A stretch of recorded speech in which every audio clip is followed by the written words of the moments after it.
If you go into a festival in Croatia, you want to know some of the sneaky tactics that the undercover police there can use. This is part two. In part one, I was saying how the police, when they're undercover in these festivals in Croatia, they sometimes throw a bag of pills on the floor, step back, whoever picks the bag up is getting sort of collared, and then they sort of take them away somewhere where they make them pay a bribe. The going rate when I was reporting on this was about €250. And another big difference though is that if the undercover police come up to you in the festival, they can say, "Oh, do you want to buy this?" And if it's illegal, and if you say yes, then you get collared, nicked, taken, and you have to pay again.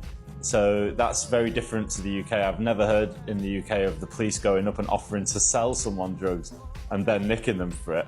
I don't think that works here. One of the stories that stayed with me was a guy who was really ketty in the festival.